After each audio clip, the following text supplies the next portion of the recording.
All right, everyone. Well, speakers. It's an echo. What's going on, everyone? We are live. Sorry, I'm a few minutes late. Having some issues with my stupid LED wall here. Anyways, welcome back. It is Wednesday. I think it's Wednesday. Is it Tuesday? I think it's Wednesday. Let me look at the date. Yeah, we're Wednesday, January 24th. My name's Odum. This is the Unconventional Mindset, and we are trying to build ourselves a company that's going to generate us $1 million in revenue every single year. And one thing that we're working on is our Webflow component library. And I've been learning Figma, probably very painful to you guys who are kind of Figma pros. I've been watching me, but I've finally started to dive in a little bit to Figma, and I'm really starting to love it. And I'm really starting to see the power that you can have with this thing. And I feel the power, just in terms of what you can do and what you can kind of accomplish in terms of like prototyping and all that kind of stuff. So what we're going to work on today is I think what did I put in the call, like a design system. So I've been learning a lot about how you can use Figma to create these different component pieces within there that you can use like variables or styles or whatever. I'm not sure the exact terminology, but to create different instances of those pieces. So if we take in Figma, if we take in our whole library here and kind of create this whole bunch of these individual, like the smallest piece of anything that you would use to like build a website, and then we could use all of those things that we could create, and we can put them together and create a whole bunch of different layouts and components, really at scale and at speed or whatever, because we can build these kind of crazy systems. So just to show real quick, I mean, this isn't going to be like a tutorial because we're just going to start getting to work here. But I did this thing here. There's all these instances of this button here. And then when you create a button from this, you can use these different properties in order to change the type of button that it is. So at least it should be able to, and it's not working here for some strange reason. Why is that? So the show icon is working. The button state. Oh, because the button state's different. Okay, so we can just here, we can put this at the default button, and we can have it as a primary button. We can switch it to a secondary button. We can switch it to the alternate button. And then we can we can definitely change the button text to whatever it is that we want. We can show or hide the icons. It's just really, really cool and just really, really powerful. I could change the icon to, whatever icons we have. I guess locally, I don't know if you can do anything where you can choose from icons that are not local. Still trying to figure that out. But yeah, so it's really, really powerful. Then whenever you make a change to the actual, so I think this is this button here. So if I make any changes to this one, so if I change the stroke, whatever, to accent, oh, that's not going to change this. Interesting. So I don't think we want that behavior, do we? Now I'm not sure. Oh no, I think that's right. I think because this is this is the hover state. Yeah, it is going to change. Okay, so it does update. Yeah, which makes sense. That's kind of what we want. So let's actually just change that back though. There we go. So yeah, it's just really, really powerful. And yeah, you guys, again, I don't know when I first started using Figma, just doing a few different things. Yeah, probably super frustrating for you guys, but I'm learning. I think you're just actually taking the time to watch a couple of videos. It's like, oh, okay, now I'm really starting to understand the power of what we can do with this. So I'm still trying to figure out exactly how to lay things out. And I did actually purchase the Pro plan here. So now I do have access to more pages, and I'm kind of understanding how the pages things works too, and how you can kind of lay out your project. So this is going to be really cool. I think what we're going to do is we're going to create all of these different high level, or I don't even know what to call it, but the smallest pieces or smallest components, smallest things that we need. And we're going to build those out. And then once they're all built out, then we're going to be able to to go ahead and really start designing some really, really cool layouts. So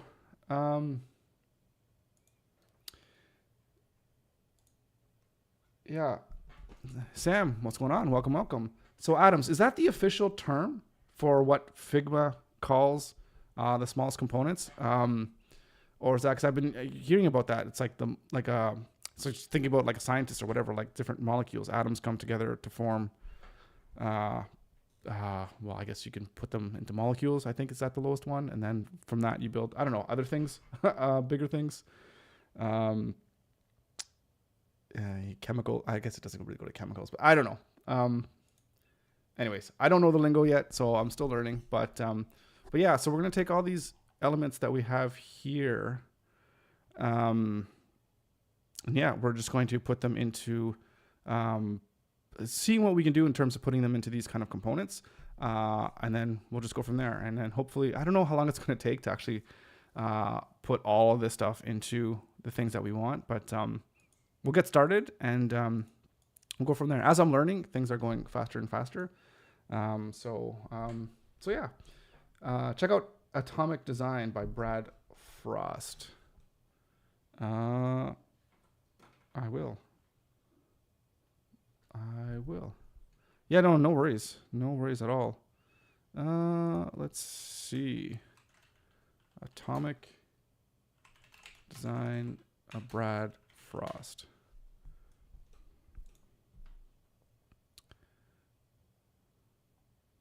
We're not designing pages, we're designing systems of components. Period.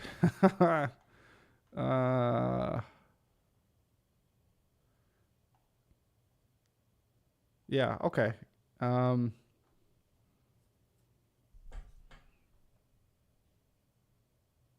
Atoms, molecules, organisms, templates, pages. Yeah, and I guess that's kind of what we're building here.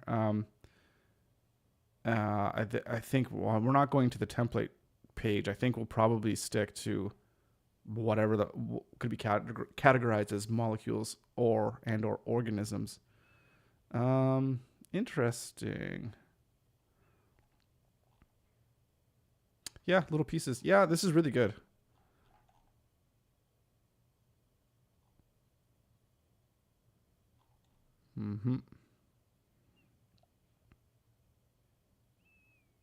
Well, this is 2013. Wow. For the blog post. So, but he actually has a book. Is this on, is it just an ebook? Oh, I could even read it for free. This very much looks like a 2013 kind of a list apart kind of styling, a design. I wonder if these guys, yeah, the name kind of sounds familiar, but, so Rolando, welcome. How you doing? Why is that image all squished? I got to fix this. Atom sells bodies. Yeah, that's what many Figma designers that I follow call it. And yes, atomic design is a great way to look at web design. Yeah, it's pretty cool. Learn something new every single day. This is awesome.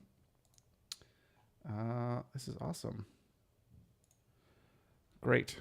All right, we're going to keep that down and we're going to come here. Okay. So the next thing that the one thing that I was working on here was the input fields. And I want to take these ones and kind of put them into, again, this kind of component thing. So, and I think there's kind of 3 different states for the field itself where there's, or not states, but different, I don't even know what to call it. Different versions or variants, I think is the word I'm looking for. There's one with an icon, one with an icon on the right, or sorry, on the left here. One, can I zoom in? Let me zoom, maybe that's too much. One with the icon, one without the icon, and then one with a drop down. So, and I found that I can't like put this icon, like I can't really mess around with the layouts in terms of the auto layout. Like it's either everything is centered or aligned to the left or to the right. I can't put 2 of them aligned to the one side and one to the other. So I think I have to kind of make 2. But the idea here, I think what we need to do, is I think I'm just gonna start creating. I'm basically just redoing this. So, I guess I can do that and kind of get going.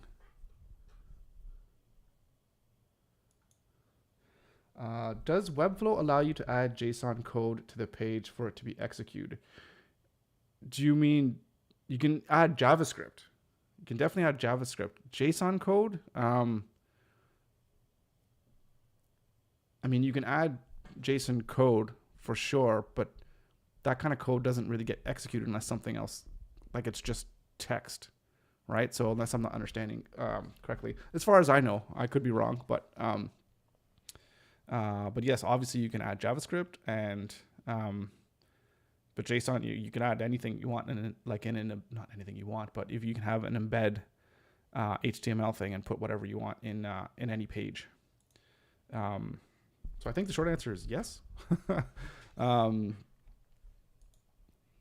yeah, because all like in Pixel Pieces, all the embed codes that people copy and paste, that's all JSON.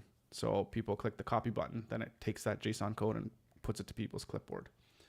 So yeah. Okay, so this one here is going to be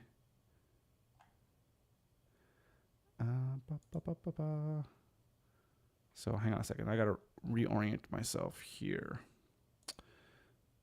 Okay, so we got this one and this one here.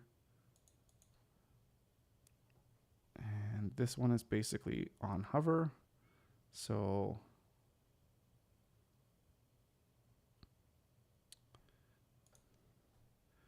you're getting very deep into writing schema in JSON. That's why I'm asking. Yeah. Yeah, you can absolutely put that inside of Webflow. Okay, what did I have here for the placeholder? Neutral dark for the text. Got it.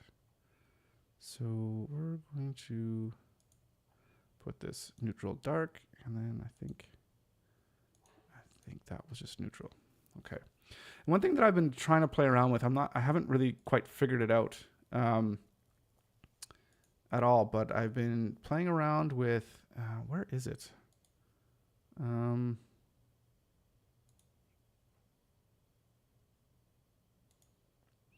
Yeah, I think it's with variables. So I was playing around here with text sizing. Sorry, I know this is really small. I don't know how you could actually zoom in on the actual Figma, like the UI itself. I was playing around with text size and putting that in variables, but you can't actually use text size for variables. But there's things for sizing and stuff, which this might come in handy. So I'm kind of thinking about how we can incorporate that as well into this design system. So maybe things like the spacing here between the button and the icons, like these things here can be variables as well. So that might be something to consider. So again, the whole idea, what I think is so great about Figma, what I'm learning, is that you can have these kind of high level, it's almost basically just like programming, I guess, where you have this, kind of these classes, and then you can just use that to control everything that are just instances of that class, right? So it's really kind of cool. So it's like taking a programmatic view to design. It's actually really, really cool. So I'm liking it. Really liking it. Okay. So we got this one. And now we're going to do one that's focused. And that is, we need to take this guy here and make that primary. And the text itself is going to be black. And we need error and then disabled.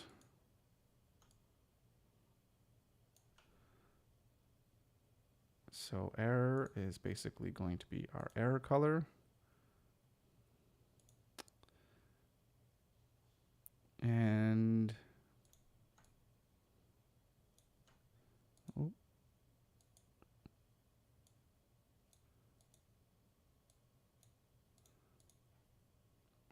disabled which I think we have our fill is neutral lightest. And our stroke is going to be probably pretty light. I think it's neutral lighter, yeah. And let's see what I have here. And then neutral for the color of the text. Gotcha.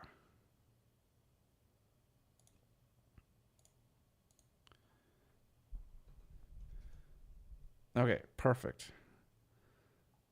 So that's for this one. And now, do we need to have both of them for select? So this, this is a select input field.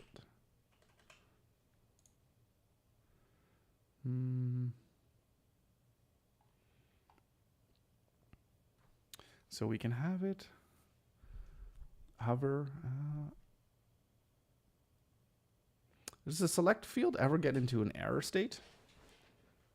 I don't know.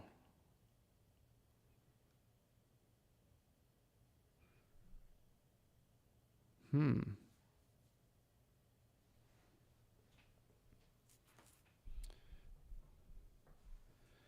know what I think would be better? Instead of trying to copy that, I think we'll take all of these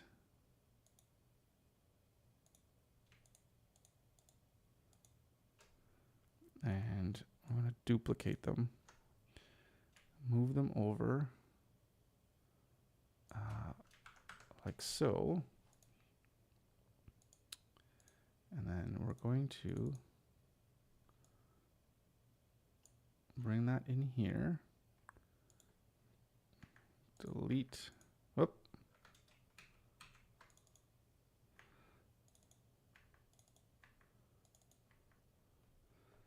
Delete that there. This is going to be Sam, only if it's a combo box. I think you're talking about what I was talking about before in terms of being able to have the different layouts. So can you do like an auto layout inside of an auto layout? And is that going to be too complicated for what I'm trying to do here?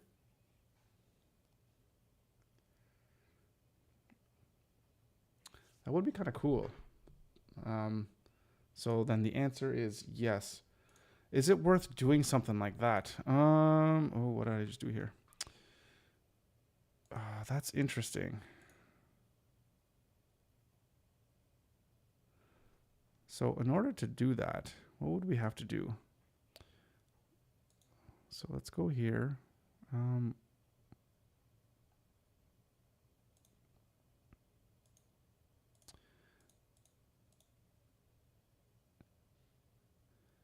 So we would have to, so if this would put that in its other frame, and then this thing here, this layout would have to be to the left. And this one here,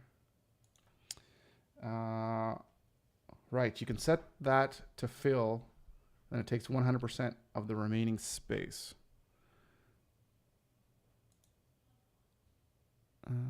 So this one here has to be 100%, right? That would be, wait, what's the remaining fill? Where is that setting? I've seen it before. The placeholder text. Right, so take that text and then, hang on, where is it? Set with the fill. Is that a setting here? Oh, no. Under frame options at the top.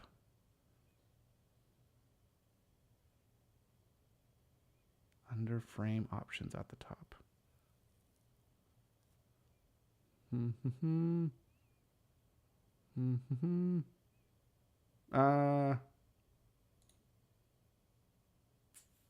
It's currently hug. Right.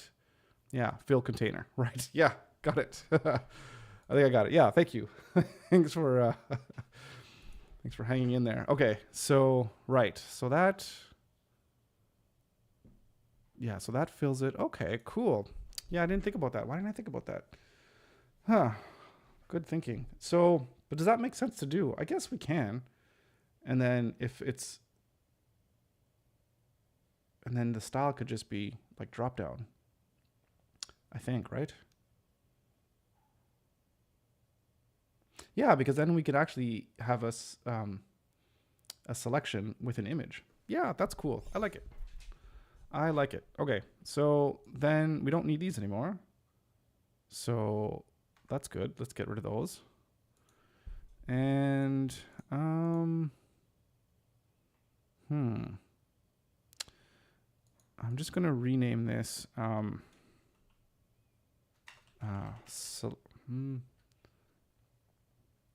select arrow. Yeah, because it's select input. Yeah, okay. So, and let's copy it here. And then this placeholder, right, has to go to fill. And actually, can I select multiple texts? I'm holding control. Oh, there we go. I got to actually select them here, which is fine. Shoot. Here, no, here, here, and here. Fill. Okay, great.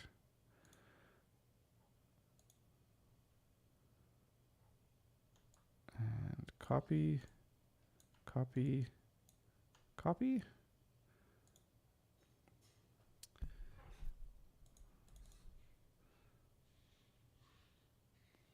So we want our text to all be the same here. So I think there's a neutral here. So this one needs to go to neutral darker. Here, this neutral needs to go to black. Actually, should it be black? Yeah, I think we are gonna have it black. And here we have neutral. Also go to black. And placeholder, I think it's what it needs to be. That's neutral. It's also neutral. Okay, great. So, now how do we do this again? So I think I select all these and we go up here and I think we want to create a component set. I think that's what it is. Okay, right. Okay, so we have our component set now. I think that's right. And I think we want to select each one of these, and I guess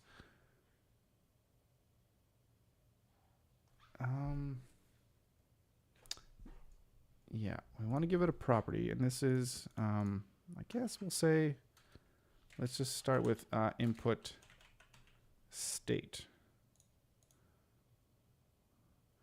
Right, and then this is, I guess, yeah, that's just default. This is hover.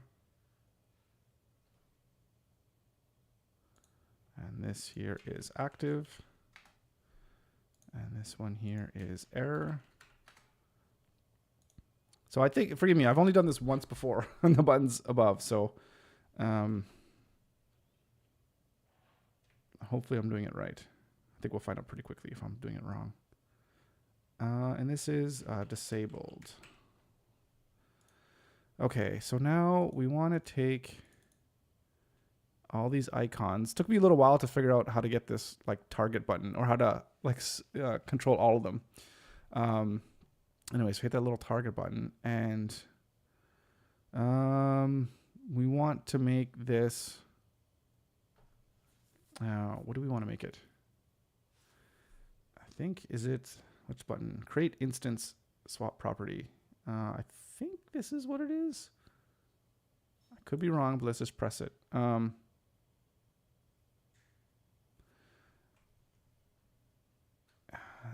oh, this is for the actual icon, if it's displayed or not. Right, hang on. So, right, this is input icon. Our input should be left.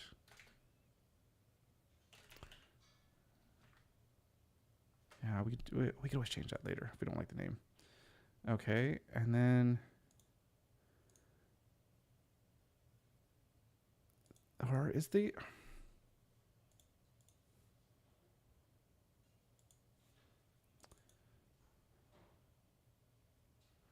do we create Boolean property? I think, oh, this is where we want to have,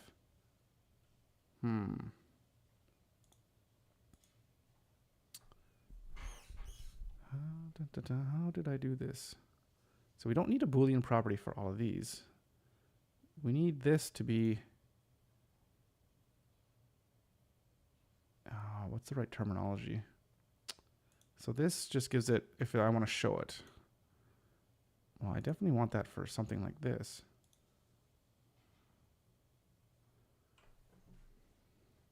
So what did I just do here? Why haven't you added a variable to the text? I'm trying to. I'm trying. I can't remember how. So, okay, what did I just do? Okay, I'm gonna undo what I think I just did. Okay, so, here it is. Okay, it's right under the text here. Here we go. Okay, so do we have to do it to all of them? Select all of them. And this is input text. And let's just put, I don't know, input field. Or, placeholder's fine. Placeholder's fine. Lenton, how you doing? Welcome to the stream. Good to see you here. All right. And so for these guys, we also want, I mean, are these icons going to change? I mean, it's really just a drop down. So I can't really see these icons changing unless we want to change them from arrow pointing up and arrow pointing down. So we might want to do that, but let's see. What do we get here?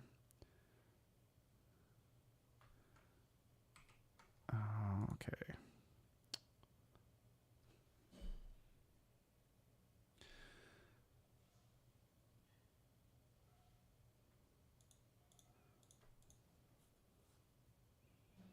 Okay, so we have this as the input left icon. We have this as the text. We definitely need something here for these, and I guess it's got to be doing this, right? But then why is it selecting this? Something's not right here, or I'm not doing something right. Because this is just selecting component. I'm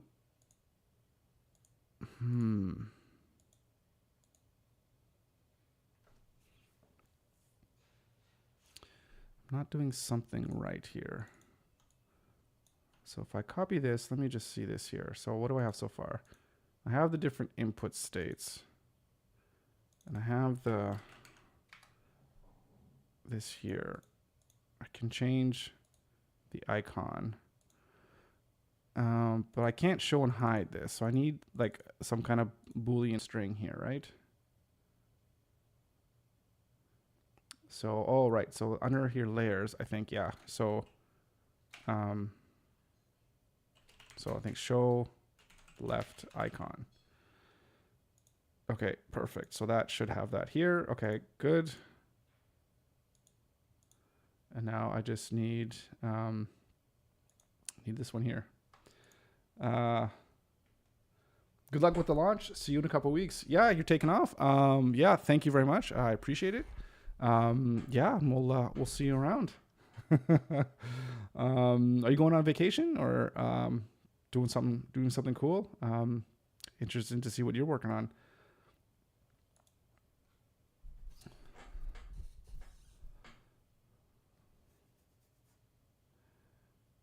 maybe taking some much needed vacation. We could all use some vacations.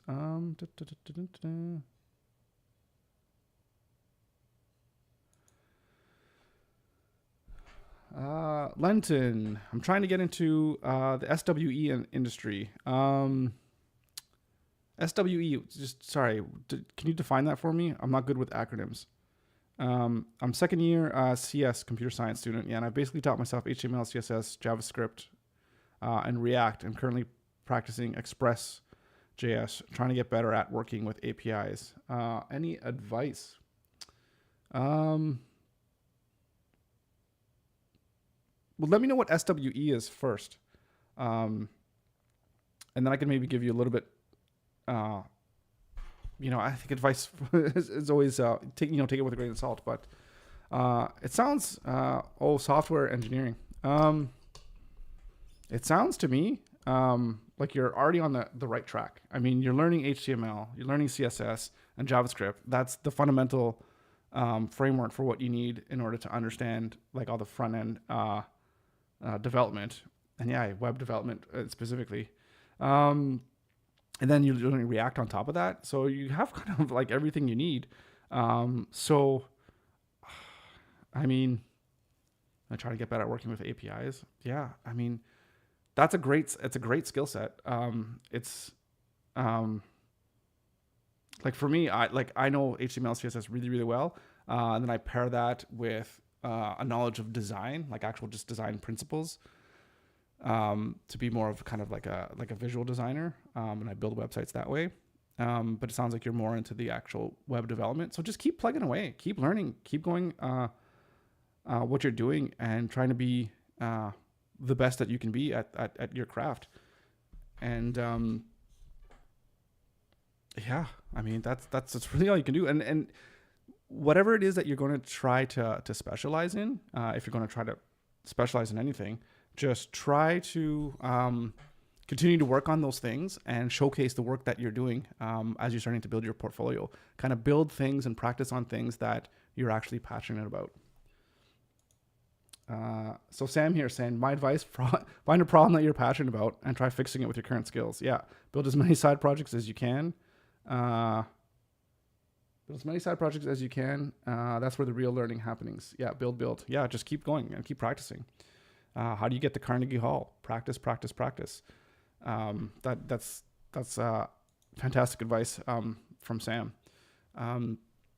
Yeah, and it doesn't even have to be for a client or anything like that. Just pick something that you like, that you're interested in, and just build something, And that's really how you learn. Remember when I was like learning Rails, they had like these little tutorials on how to build like a Twitter clone. And it's like, I just built one, just obviously no one used it or whatever, but when you actually build something and you get to figure out how it works, and how you use whatever, tech stack that you want to learn at, that's like the best thing, just building. So yeah.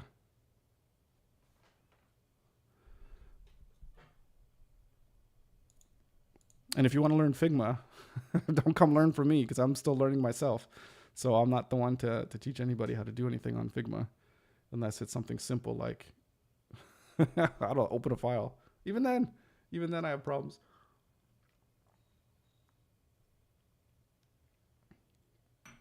Okay, so everything is good except having problems with this icon. And I don't know if it's because it's a frame and it's not allowing me to create this frame as like a Boolean thing. Or maybe do I have to go down on this thing, this instance here? And then with this layer I can hide it? Ooh, maybe I can. So maybe we can do this one. Create a property here, and that's going to be show, I guess, right icon. I guess that'll work, because then if we just don't show it, it's not there. But then it is taking up some of that space, but I think that's okay. So yeah, there must be a thing where you can't actually directly select a frame. Okay, fair enough. So lesson learned, I guess. Okay, so we're good. But that's really cool. I like that. I like it a lot. Oh, but we also want to be able to, let's go to these guys, and we want to be able to change it as well, right?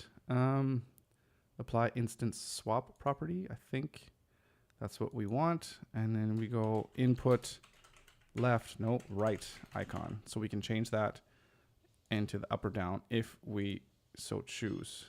So if we show the right, yeah, then we could do direction up and we could do direction left, which would be stupid, but you can. So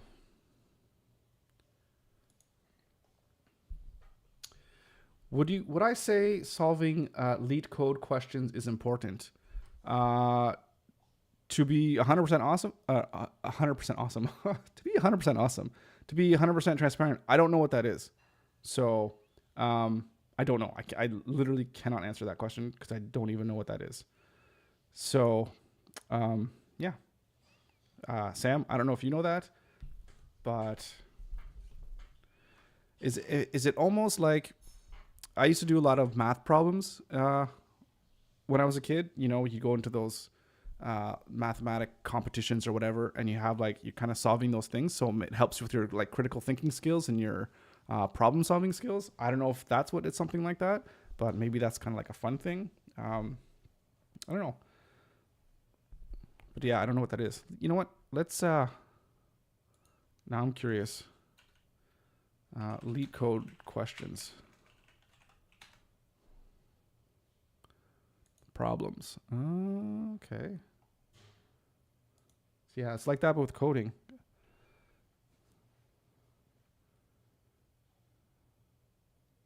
So problem, study plan. Zoom in on this a little bit. So like it won't even let you. What is this? Introducing dynamic layout. Unleash your potential. What is this? What is this? Okay. Okay, so whatever, and you just kind of have to solve it, and then you hit submit, then it tells you if you have the right answer or what have you. This to me just seems like it's fun. And then it would be a kind of a good thing to test your knowledge, to test where you are. Do you have to pay for this? Probably. Oh, there's a premium. Yeah, it almost seems like this seems like solving chess problems as well too. Like if you went on chess.com, is it? And there's kind of some like chess problems that you can solve. So that's kind of cool. I mean, just off the bat, would I say this is important? I mean, I've never done this before, so I don't think it's critical to have a successful career in the field because I've never even heard of this. You know, because the real thing and the real way that you learn how to understand something is if you can actually deploy a solution to like an actual like production like website or whatever, right? So that shows that you understand that. I mean, obviously solving problems, I guess, is kind of fun and it can show that you understand in theory, but take that stuff that you have, you know, in theory and then try to put it into actual practice. I think that's the most thing. I think the most important thing that you can do is to just actually just code and just start building stuff. And then doing stuff like this kind of would help supplement things on the side, I think. But that's kind of how I see that. I would, if you spend all your time just doing that, I think you'd get much further behind than if you were actually building things.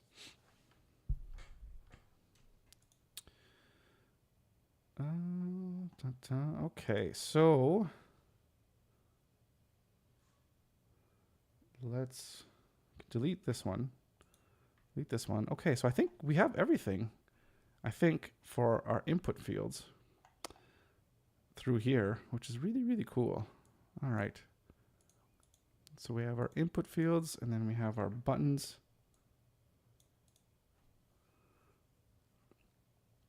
Okay.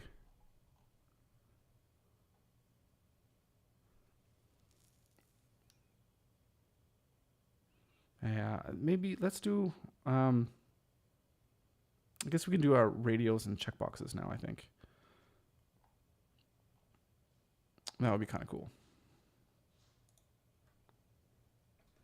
How many hours a day do I code? Right now, not very much, hardly any, because I'm really into Webflow and using other no-code tools. So not very much. Before, when I was first starting out, like all the time, coding basically,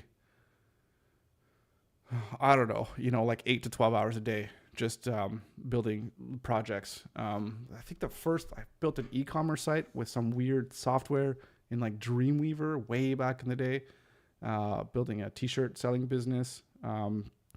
Just working in WordPress and just learning how to code in there. A lot of websites I built were just straight using HTML, CSS, and just doing that just all the time. I'd be coding all the time for like years. But mainly just like HTML and CSS was kind of my bread and butter. So when you're learning, spend hours and hours and full days for years and years, basically.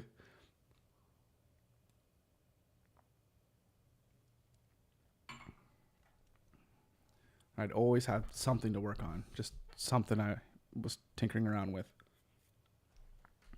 That's why I really like a tool like Webflow, whereas it allows me, because I'm definitely more the front end and the visual designer, it allows me to take the visions that I have in my mind in terms of what I want the design to look like and be able to build it into something Webflow pretty fast.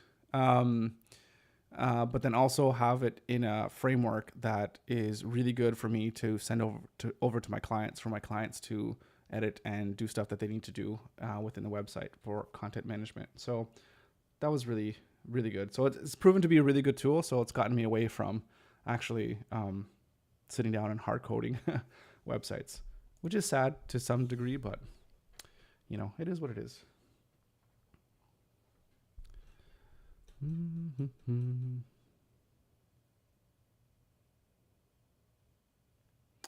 Okay, what did we say? Yeah, let's look at these things here. In fact, we can just probably take these and okay, what we're going to do, get rid of that.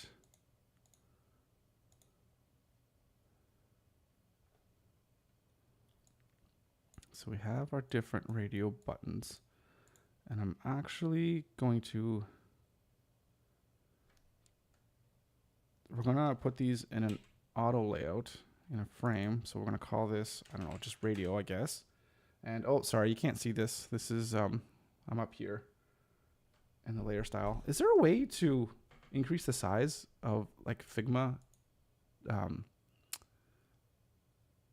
like the sidebar and everything, just the UI? Is there like preferences? Preferences.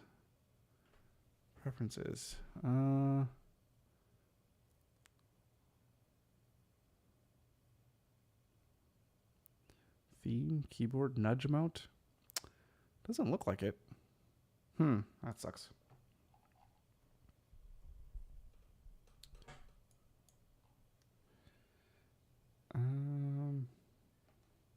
So is Webflow what you're using right now? Does it automatically build those components for you? So what I'm actually doing right now is, well, I guess you don't know. I'll go into it, I guess, real quick here. So right now, I've built this website here, Pixel Pieces, which is let's get that comment out of there, which is a Webflow component and eventually template library. So if you go into components here, so I've kind of built all these components. So it allows you to just copy and paste these things into Webflow so you can create websites a whole lot faster.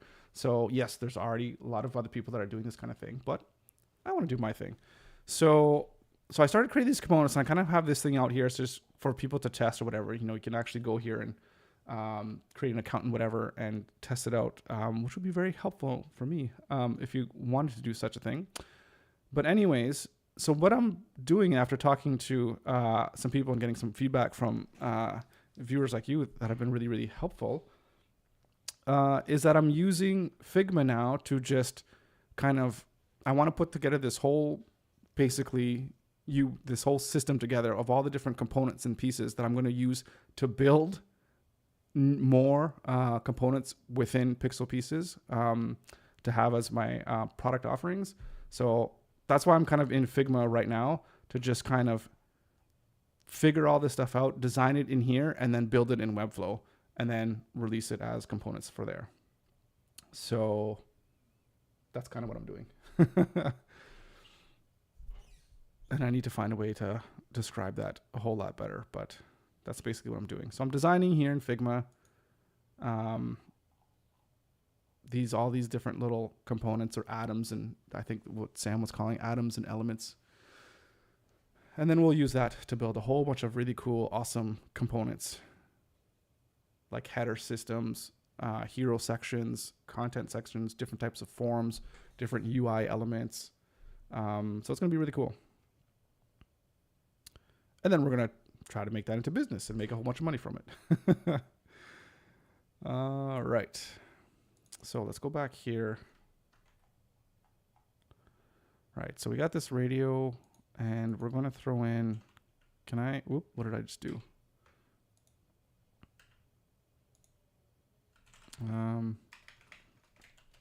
This is a radio option. Okay, perfect. So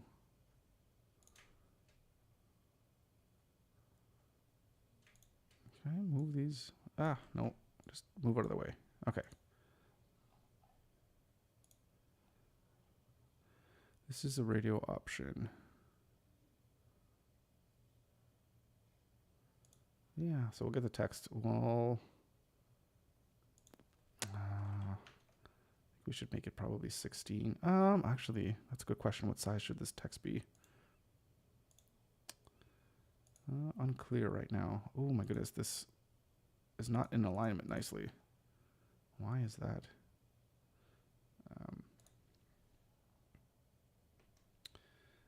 What did you use, or what languages did you use and frameworks to build Pixel Pieces? So it is built, well, obviously it's built in Webflow, and I'm using MemberStack to power the whole login system and the payment system as well. So, and I am using Zapier to basically, have the two applications communicate in between one another. And I'm using Stripe as the payment portal to actually collect. Actually, no, I'm not using Stripe.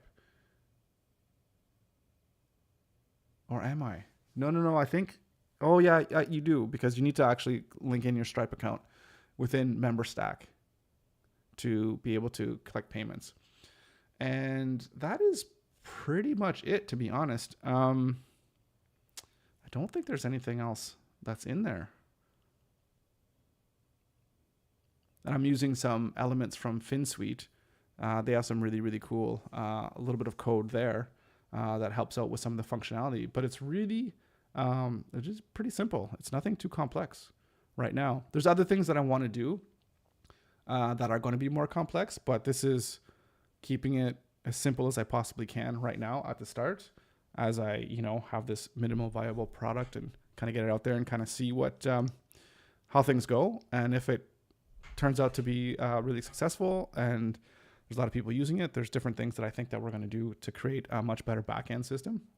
But for now, it's just that. Yeah, it's really it is really almost no code.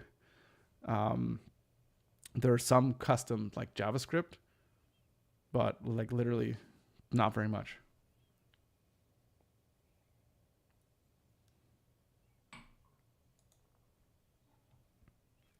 Someone could take this. You could look at all the videos that I've done as I built this thing. And if you have no coding knowledge, you could just copy it and just come out with this one on your own. So it's not too difficult. Okay, so here's the radio. This is auto layout, and it's not, is it aligned? It is aligned center.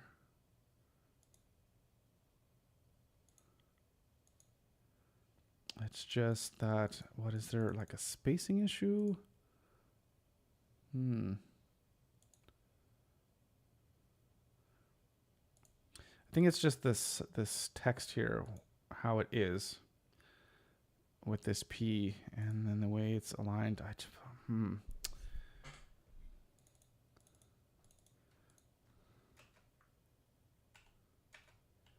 Yeah, it's the way the text is. So what are we going to do about this?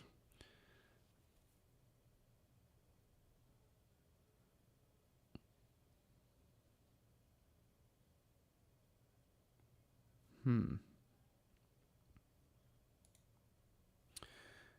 we add different margins to just specific, like a specific object within an auto layout?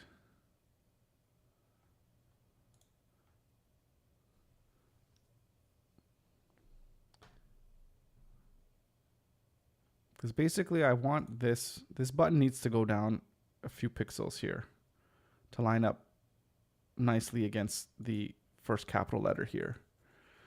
How can we do that?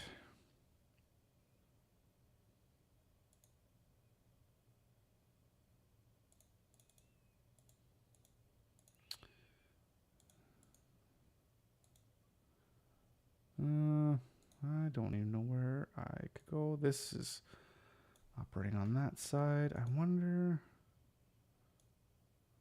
Okay, that's all moving together as one. That's also as one. That's just on that side. This, ooh, this seems nice. There we go. Oh, maybe it just wasn't centered. Okay. Well, there we go. Okay, perfect. All right, well, that fixes that. Yeah, select the 3 blue bars in the middle. I could just see yourself like watching me and like just pulling your hair out or whatever. It's like, why does he not just press the buttons? I saw it and I was like, no, that can't be it. But then it is it. All right. And should this be a minimum width? No, I think this is good. I'm actually really digging the idea of having some type of variable for distance between a button and like a text. And then we could throw that into, yeah, I have these base padding things. Yeah, I need to figure out what makes the most sense in terms of how we have those variables and how we're going to use them.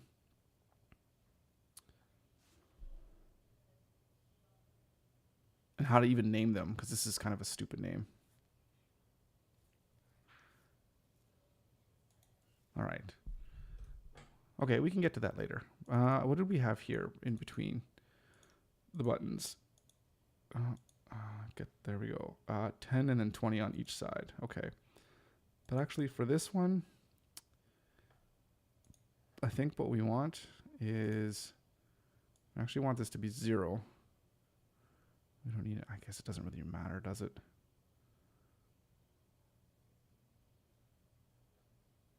Yeah, okay, that's fine. Okay. So let's copy, paste.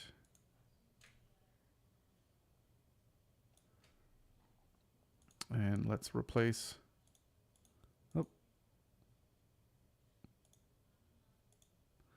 Oh. Where did it go? What happened? It's not what we wanted to do.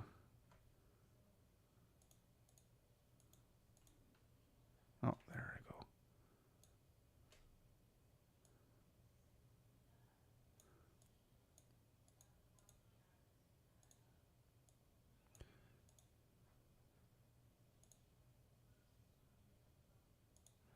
we go. Okay.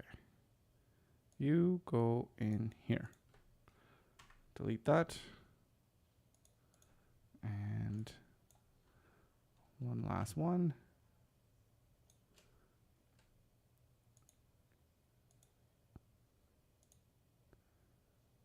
And this can go in here.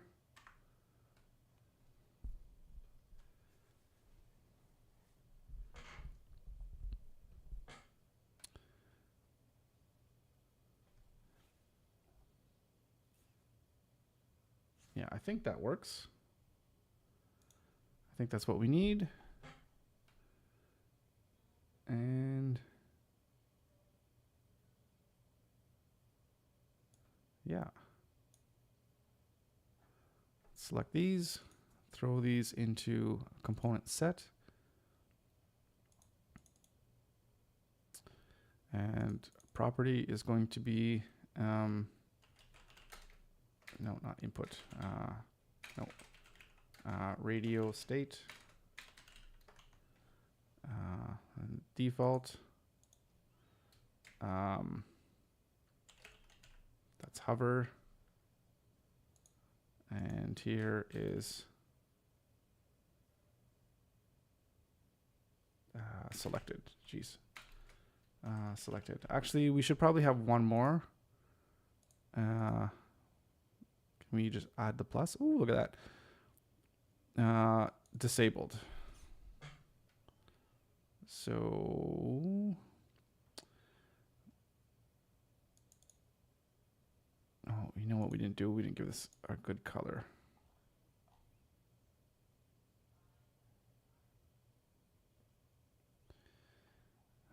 What should our text color? I think we'll just have it black. Actually, I should be able to just select all of them, go here, and put that as black. Okay.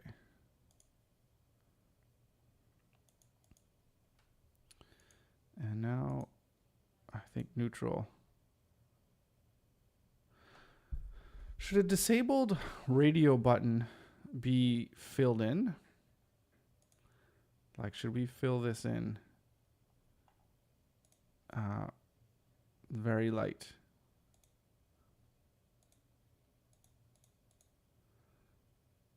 To show that it's, you know, disabled. Or does that make it look like it's selected? I feel like it just makes it looks like it's selected.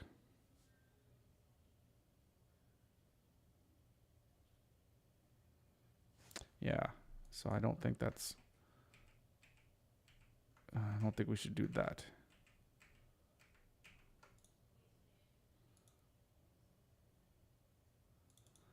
And maybe we'll make the icon just a little bit lighter. Okay, perfect. And then this guy, whoop, your state is going to be disabled.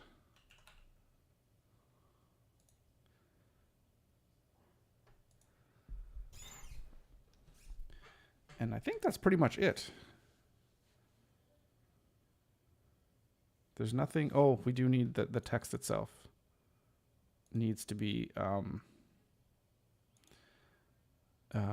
property, which is radio label.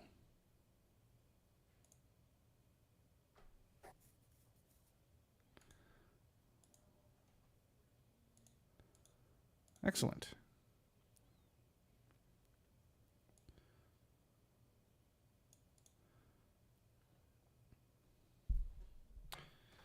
All right, and now we'll do the checkbox.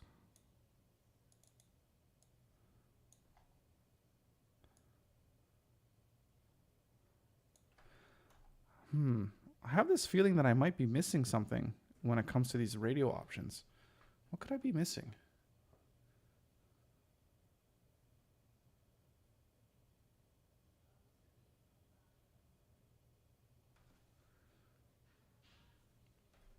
Maybe an error state if it wasn't selected. I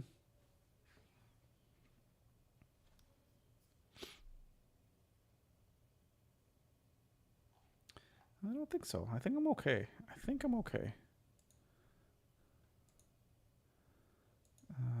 Okay. All right, so let's do the same thing here with our checkbox. Delete this.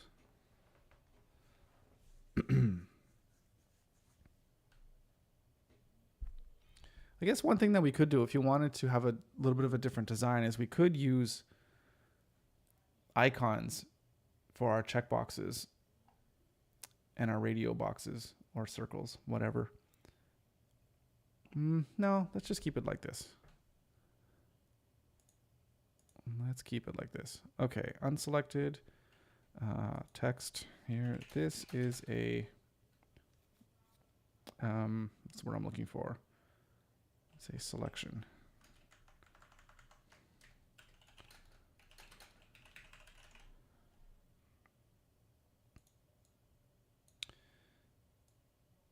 And just left align it. Not bold, regular. 16. And Shift A to put that in a frame.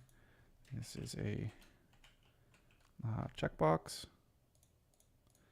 And lay it out in the middle. Got that this time.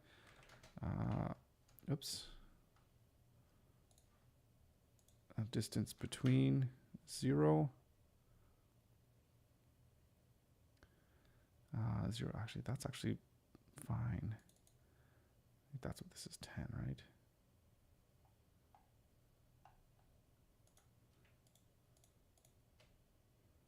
Yeah, this doesn't need to have anything here on this side either. So let's make that 0. Oh, why did that go 3?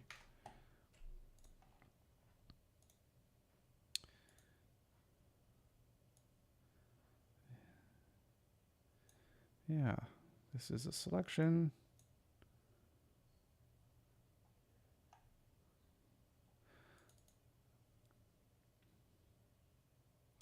So it's interesting. I guess this will help me lay things out using margins. So that's not so bad. So let's continue on doing that. Okay. So I think that's good. Let's duplicate and move it down.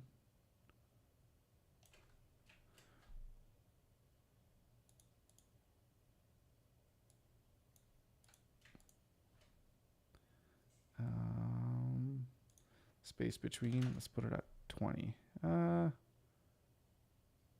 that's actually too much. Let's go 10. Actually, can we do that with these guys? Here, here, and here.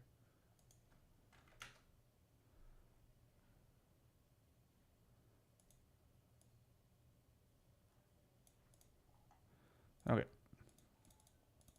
This is another selection, except you're going to be in the hover state. And actually, you know what? I kind of like in this state, let's change the color. Oh, no. Yeah, color here to, that might be too much.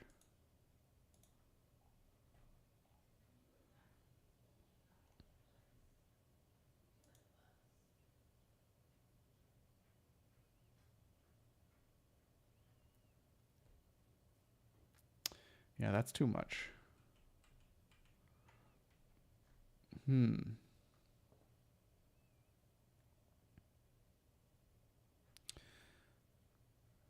One thing we could do is instead of making the fill black, we can make it the neutral dark, which is kind of would be what I would use for the dark text anyways. And then when it actually is hovered, then it could go to black. That'll be a subtle difference, but I like that much better than going blue because it's just it's too blue.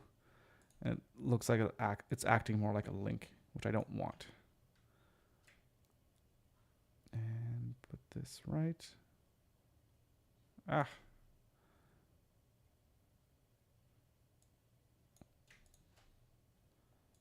15, 10, and change this to selected.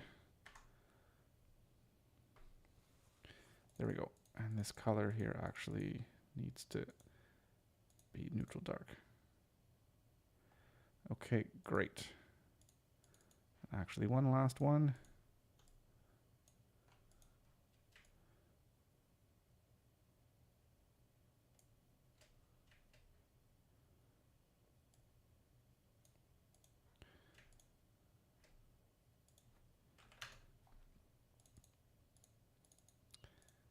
this is disabled. Stroke is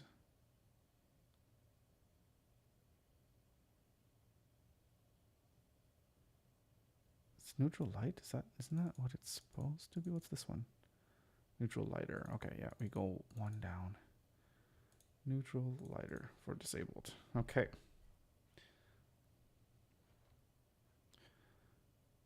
All right, so those are going to be our selections, and let's wrap these. Oh, actually, let's take them out of all of this nonsense, and let's put this into a component set.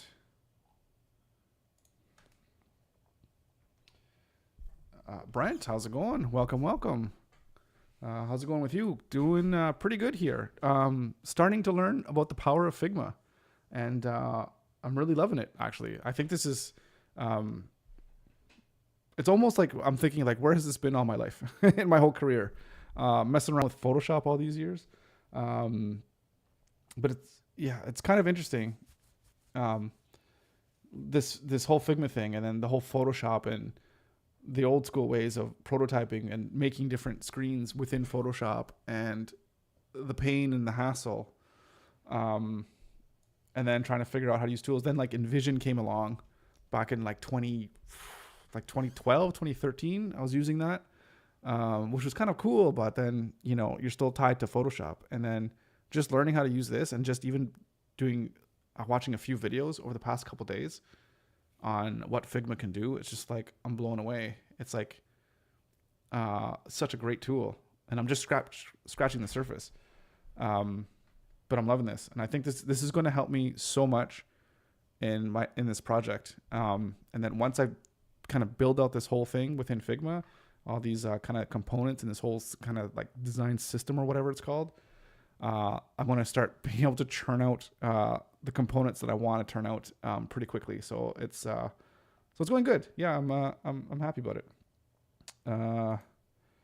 Yeah, remember the struggles of prototyping in Photoshop? Yep, the struggle is real. Glad you're exploring the tool and finding it valuable. Yeah, it is. Well, even just when I first came on here and started doing Figma stuff, and everyone's like, yeah, you know, do this, do that, and you could do this. And it's like, okay, I'm starting to see this as, it's not just a Photoshop, like a better way of Photoshop. It's like this whole completely different thing. And I think that's when I first heard about Figma. I'm like, well, is it just like a Photoshop for designers? So maybe it was a little bit more simplified and didn't have, oh, my phone's ringing here. One sec.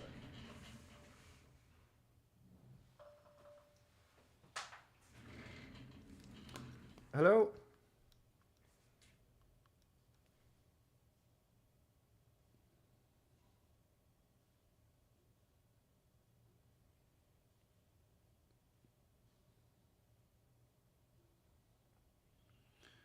Andrea?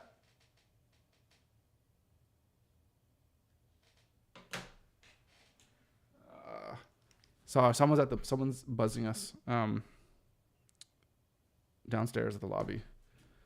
Sorry about that. What the hell was I rambling on about? Something about Photoshop? Oh yeah, like Figma, and Figma being, thinking Figma was just kind of like this stripped down version of Photoshop that was kind of like just for designers. Maybe made a few things a little bit easier in terms of being able to do things for layouts or whatever. But it's like, boy, was I wrong. So yeah, loving the tool.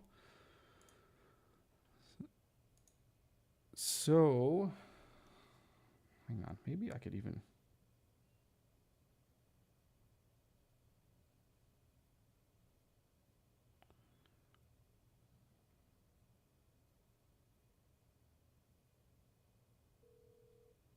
Sorry, one second.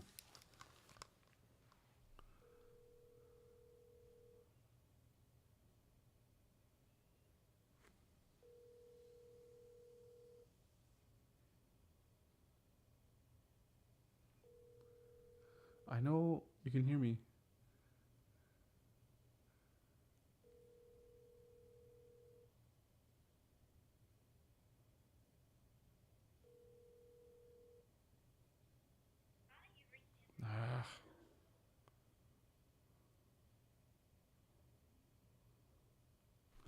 Oh well.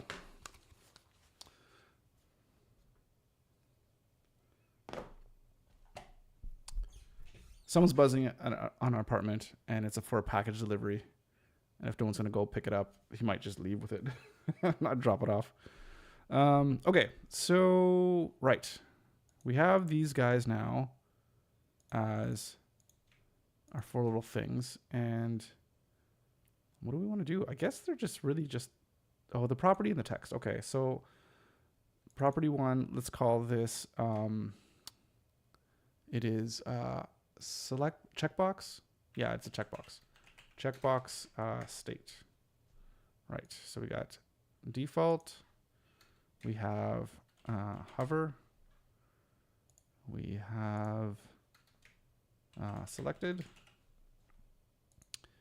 and we have disabled.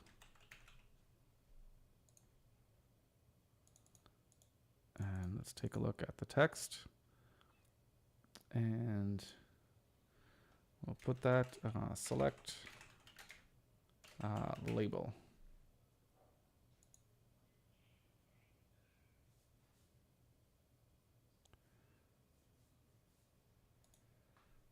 Yeah.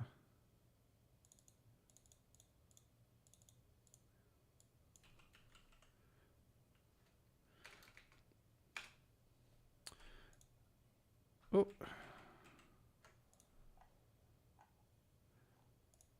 No, we'll just leave it like that. Okay. All right. So what do we have so far? We got our buttons.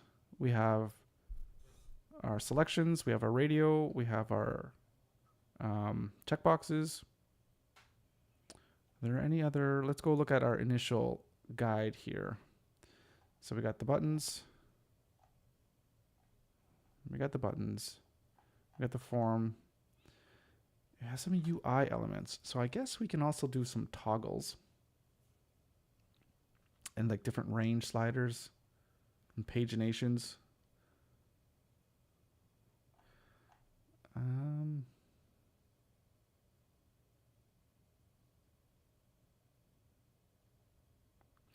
Ooh, the pagination itself would be kind of cool to be able to select which page number is actually highlighted.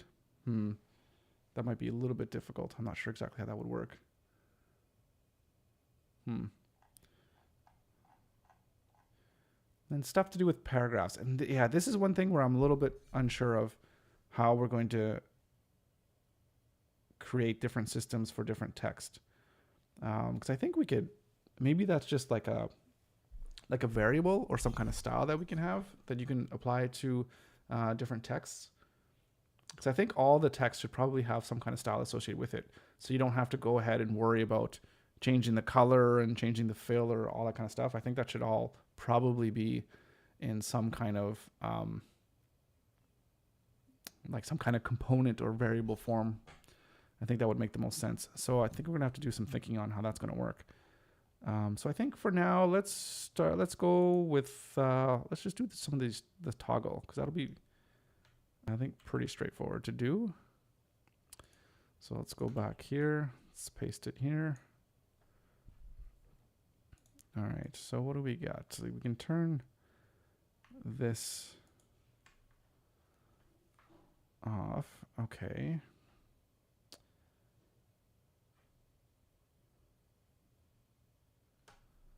And I guess, yeah, I feel like this is actually going to be really simple for this one.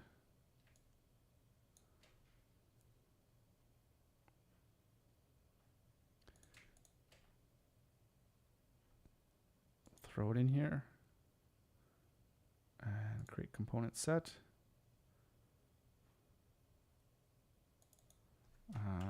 Toggle. Whoop. The toggle.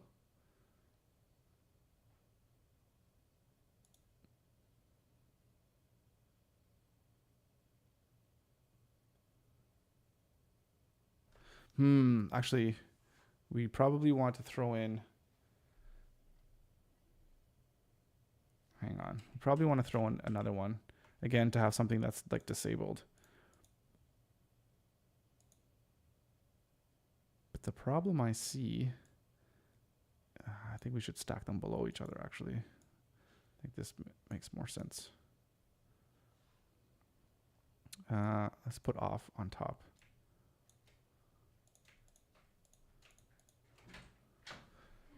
Yeah, it's like 20 minutes ago, and I called you. Oh no, I'm sorry. I was helping Tristan with math. So you heard me. You just ignored me. No, I didn't. I'm just kidding. I'm just kidding. I'm just kidding. The buzzer guy came. Okay. Was the package downstairs? Well, I don't know, right? I was gonna call you, see if you can actually go see if you can meet him. Yeah. But yeah, maybe you can check, see if it's there. Okay, well, Maybe outside the door. I don't know. okay, bye. Yep.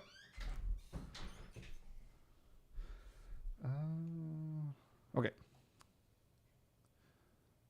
So we got these guys.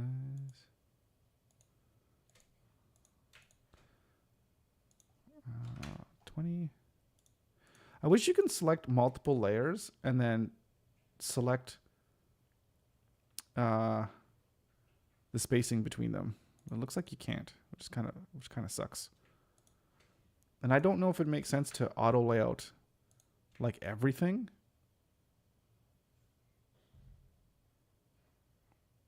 I don't know.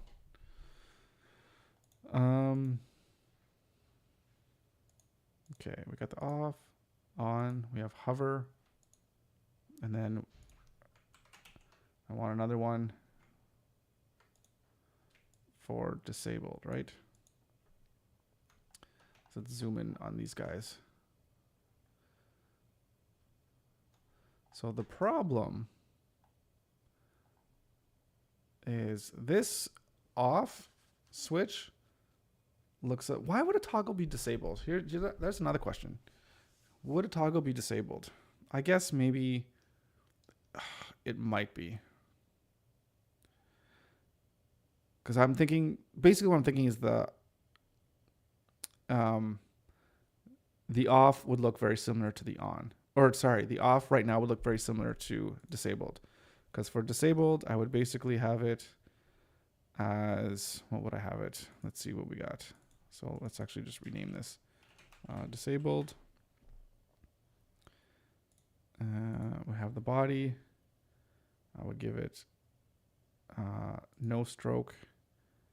Yeah, have it pretty light. And then the switch would be like something like this.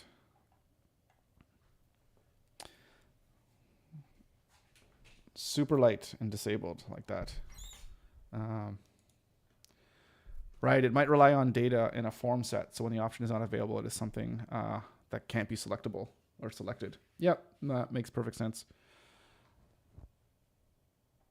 It's funny too, because that's, yeah, so I was thinking like the developer mindset, and I was just like, well, if I was going to make a form, why would I make a form with something that I wouldn't want to use? But it's, you got to think way beyond that.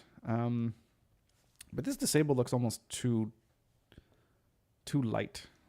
Like this is too light. Well, everything else that's disabled is that light color, so maybe that's okay. But maybe, what can we do with the off switch? Is there anything that we can do here?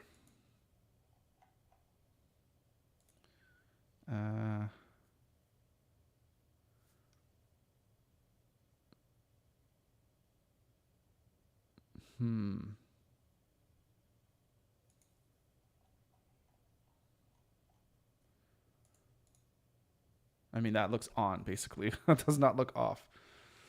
Or does it? I don't know. Yeah, it pretty much looks on. Or it could. No, that definitely looks on. So that's not what we want.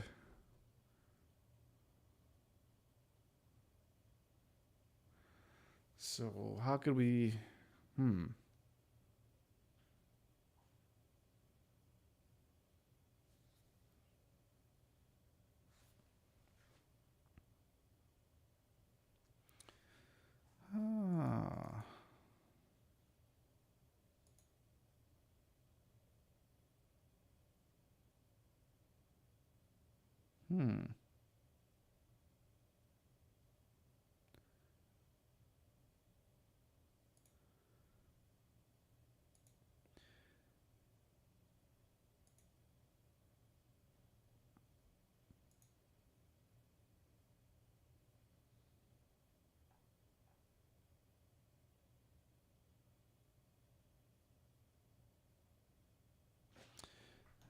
See, I'm trying to keep consistency with the buttons here, the radio, and then the select, and having the yellow thing on the inside to make things know that if they're on or off or selected or not.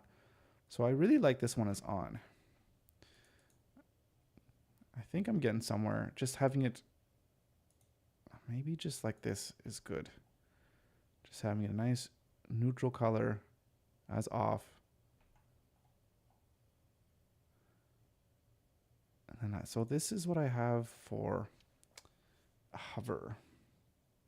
So that people can know that when they want to turn it on, they just click the button. Yeah.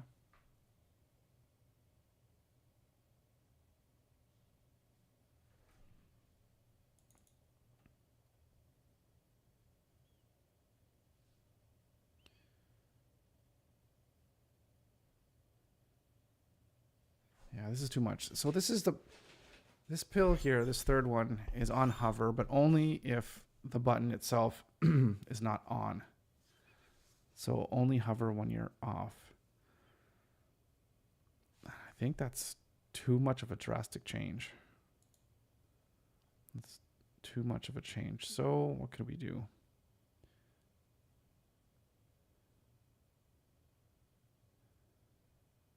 Maybe, yeah, I don't like the outline. So let's take out the stroke. I think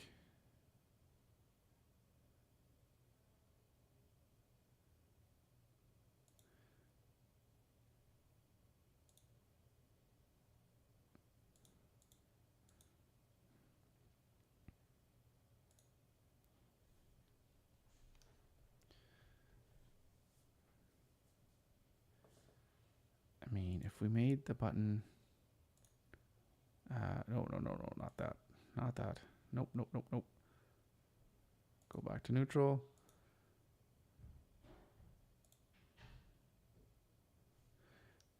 If you hover over it and then the button changes color, maybe it would have a nice transition if it turns blue.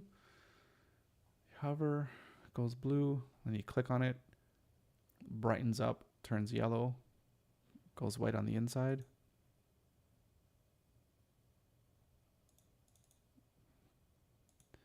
That's not bad.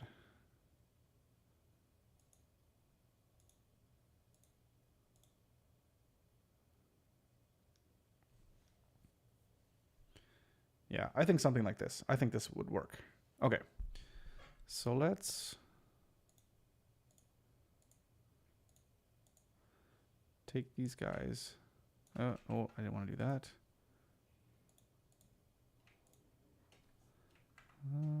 Let's move you guys up a little bit closer. Okay. Whoops. What did I just do? Okay.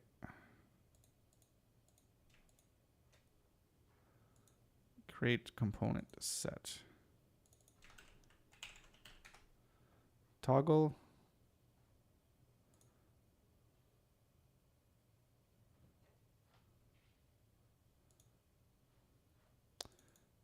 Right. You're going to be just toggle state. Yeah, that's off, on. Oh, that's cool. It already took the name of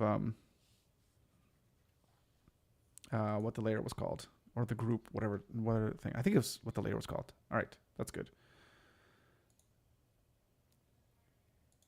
Yeah, I think that's all we need for that. That's cool. Okay, so another component built. Get out of this thing. There we go.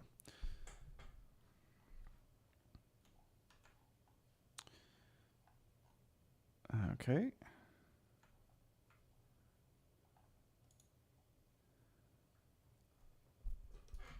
All right, we got our toggle. And what should we go to next?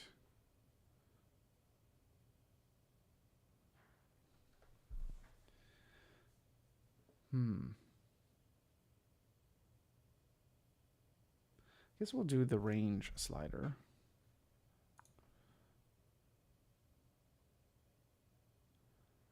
I feel I wrote things, other things that I wanted to do here, and like a progress bar. A progress bar would be really, I mean, they're pretty easy to do considering they're very similar to the slider. So I might get to that as well. Where are you? Range slider. Copy you. Put you here.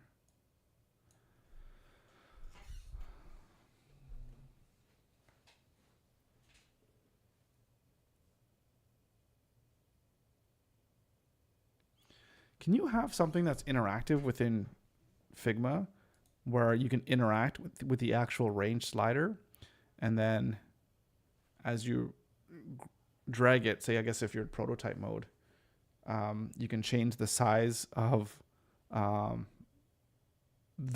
basically the two rectangles, which are the blue and then the gray. I wonder if you can do that. I wonder if it's even worth doing something like that. It might not be.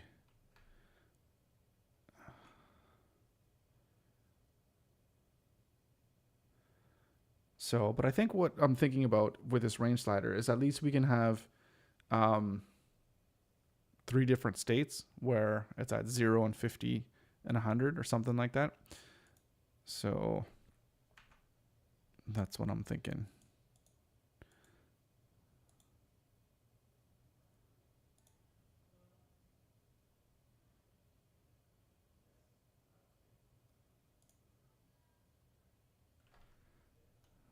Okay.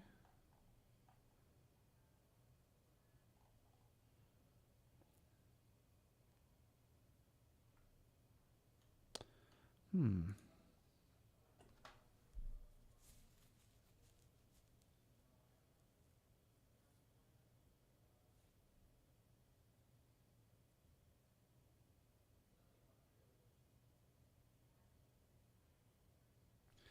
just trying to think if there's something that I could do to make this in an auto layout. If that might make more sense.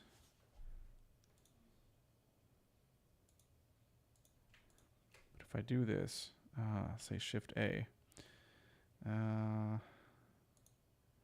Ooh. Yeah. Which one's in the middle? Oh yeah, they're all over the place. Everything's all over the place.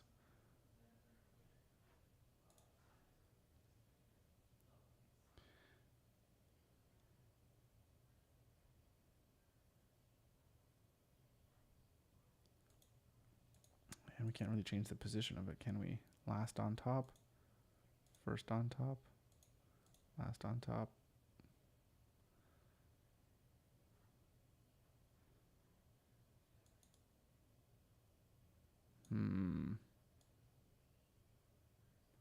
So you can kind of slide stuff a little bit there. That's up and down. Yeah, no, that's not gonna, I don't think that's gonna make any sense. So let's undo all of that. Okay.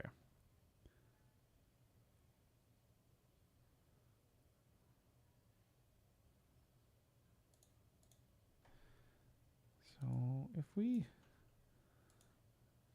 duplicate this, we can do something where we can take the handle, put it all the way down here at the end, just like that. And then actually this one basically won't even be seen.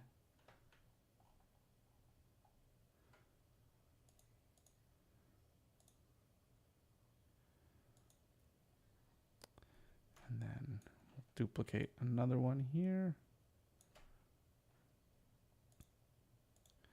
And then the handle on this one goes all the way to the end. And then this selected range, bring it over like this.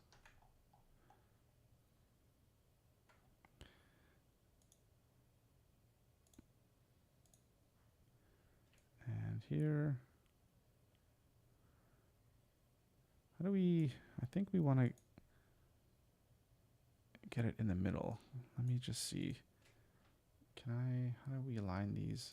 There we go. Perfect. Go back up there. Selected range. And something like that.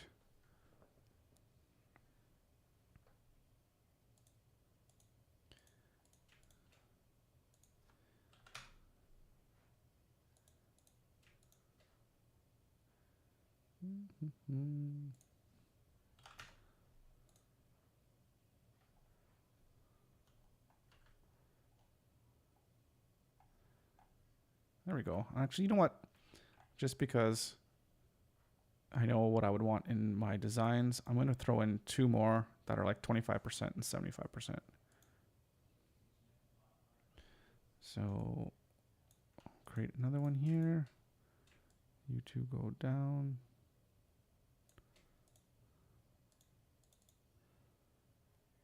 So how, I guess I'm just going to have to eyeball this.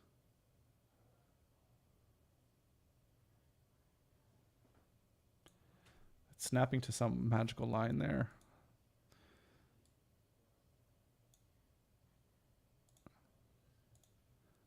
Okay, and duplicate one more time.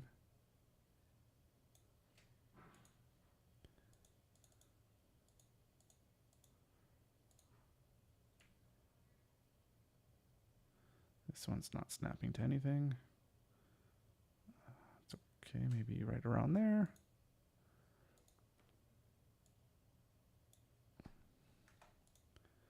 There we go. Okay, select these. Create component set. Excellent. Range slider. And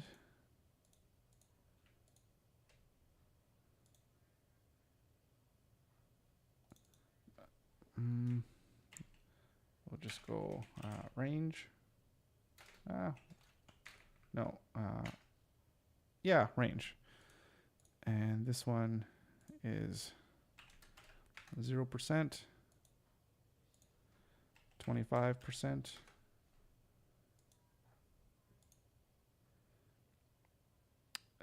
50%.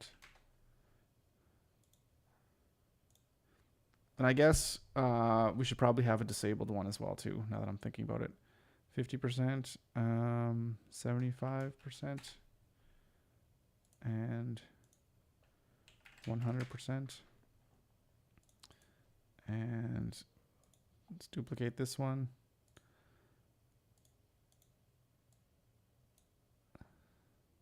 And this one is just disabled. Or should we actually... Oh, jeez. Now I'm trying to think. Should it just be a different variant? Maybe it should be.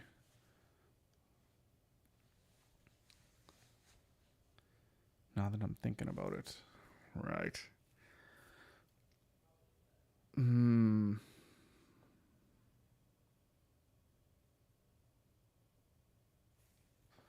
Right. Should I have a disabled state for each one of these 5? Or just have one generic disabled state? Right, like we do with the buttons, right? Each different button has its own disabled state, even though they're all the same. Oh,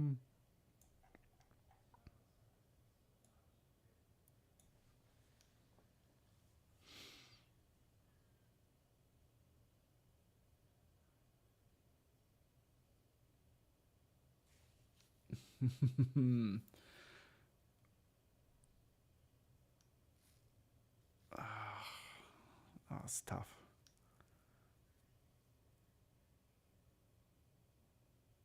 Yeah, I think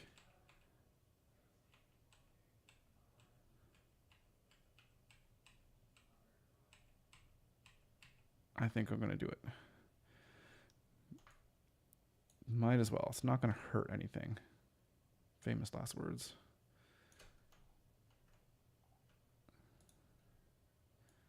Okay, and okay, let's zoom out a little bit here. Let's see what the heck's going on.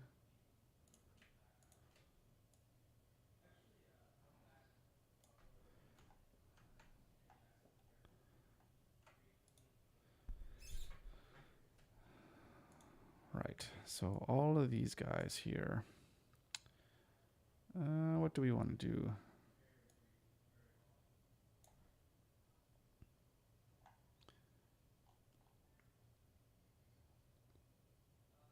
So our disable state is always neutral lightest at the background.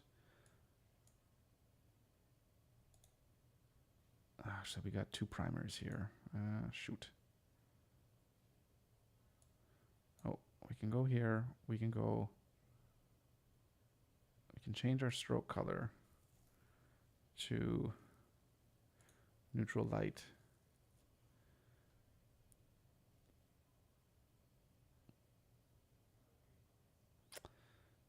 And we can also change our accent color to neutral light.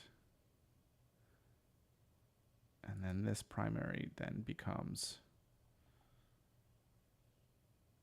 a neutral lightest.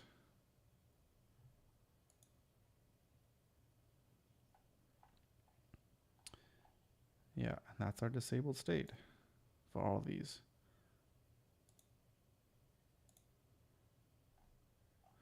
Ooh, I think that's too dark. That's also what this is like too. We'll keep that here for, that's too dark. But it's disabled. It's supposed to not be seen. But you still have to think about usability here. Let's go there for now.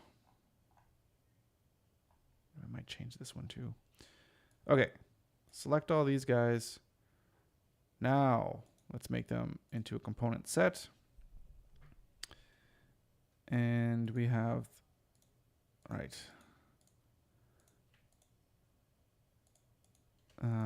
These guys here.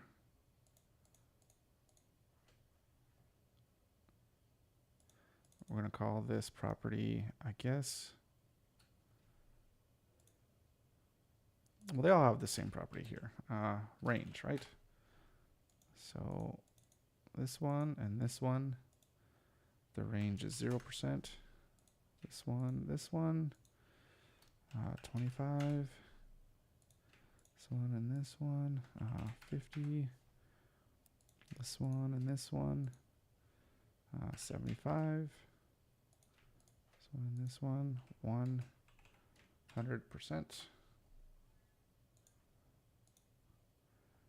Okay, and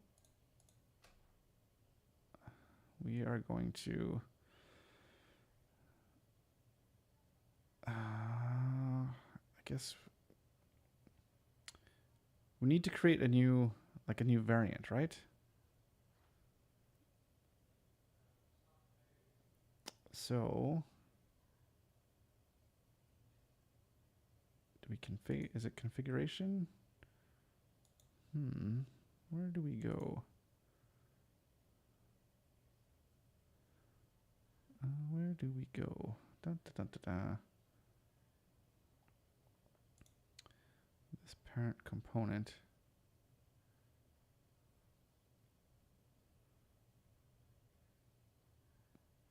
Oh, we're not the parent component. Then we select a new property. Oh, okay. That's where it is.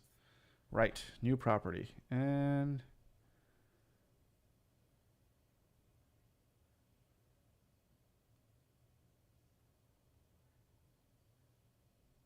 can we do, what kind of Boolean can we do? Is it true or false? That's all we can do? Okay, well, we don't want that. It'd be nice to switch to active or deactive. But I think that's just going to, yeah. Well, let's try it. Let's try it. Okay. So if we do that, and, oh, wait. Where did it go? Not used within component. Well, I want to use it.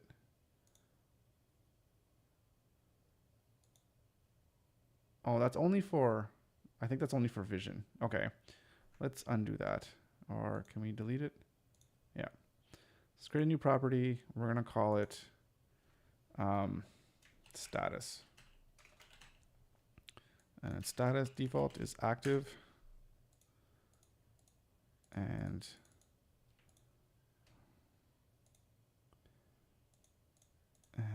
these guys, status, add new, inactive.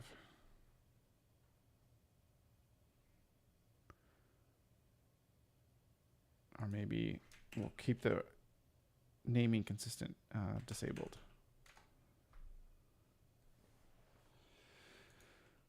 Okay, there we go. So now we can take one, drag it, and let's make sure that we can change its range, which is kind of cool. And then we could disable it as well. I like it. Okay.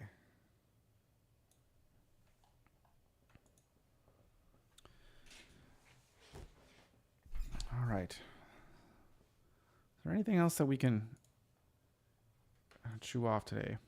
Different stuff we could do for tooltips and what have you. I think what I'm going to do, excuse me, I'm going to leave it there for today because I think I'm going to do a little bit more digging around and just some learning around what else like variables and these components can do within Figma, and just seeing if there's other different cool things that I can try to incorporate into what we're building here. So I'm going to keep plugging away, and yeah, I'm going to work on this tonight, tomorrow morning, and then we'll get back at it tomorrow, and hopefully I can move much further along faster, and then we can kind of get all the base elements and components or whatever done, and then we could start actually putting them together and using them to build our components, which is going to be a whole lot of fun. So I'm super pumped about that. Okay, so yeah, thank you so much for joining. Thank you for watching. Thank you for helping me. And also, what's what I'm looking for? Like tolerating or being kind to me when you're seeing me struggle with how to find certain things in Figma. I'm getting better. Again, I'm still a noob. I've only started using it not too long ago. Probably have like, I don't know, like 20 hours of work, maybe a little bit more in terms of actually using it. So I'm getting there. I'm learning. So I appreciate your patience. All right. So once again, thank you so much. Yeah, always here to help. No, I really do appreciate that. Thank you so much. But yeah, I think it's kind of funny though. Yeah, just because I feel like such a noob with Figma. So, anyways, yeah. So thanks again. Thanks, Sam. Appreciate it. And we'll see you guys tomorrow. Have a good one.